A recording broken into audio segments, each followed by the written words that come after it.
All right, time for another question here. So the opening scene of John Carpenter's Halloween is unarguably iconic, but there is one aspect of that opening that always ends up the butt end of a joke. I'm here to finally put to bed one of the most sought after questions in the Halloween mythos. Who lasted longer, Danny or Bob? And yes, we're talking about sex here if you didn't figure that out already.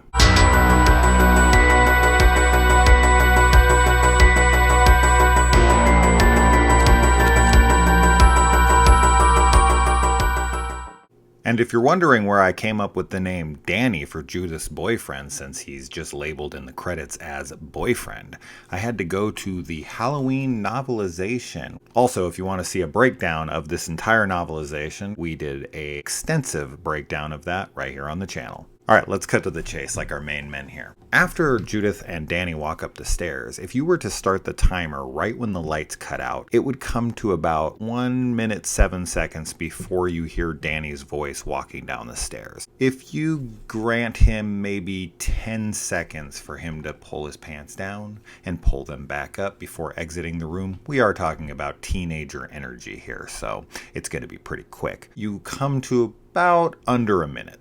Now, before anyone goes and starts making fun of our boy Danny here, I'd like to remind you guys that he is a teenage boy, and I'd also like to point out the fact that he just slept with a Playboy playmate. How long do you think your teenage self would last with her?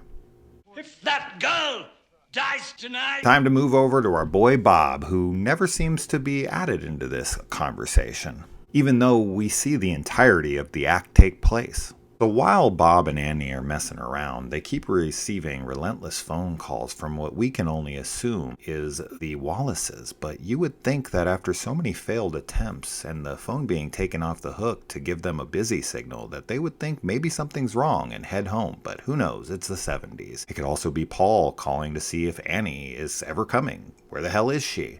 Or it could be Lori calling and saying, did you call off that date with Ben Tramer yet? But don't worry, Lori. Dr. Loomis has got you covered. So once the phone is taken off the receiver, Linda makes way for Bob to receive him. And after a paltry 22 seconds, 3 times less than the guy with the Playboy model, might I add, Bob exits stage left and falls onto what should still be an erection. Ouch! So there you have it, folks. Danny comes in at just under 1 minute. Bob, on the other hand, comes in at 20 seconds. So after all these years, everyone's making fun of Danny's longevity and his stamina. But it was the two-pump chump, Bob, that deserved all of that focus. But once again, I'm not shaming anyone here. If I was a teenage boy and you put me in bed with a young Sandy Johnson or PJ Souls, they would have been able to get my ghost even quicker.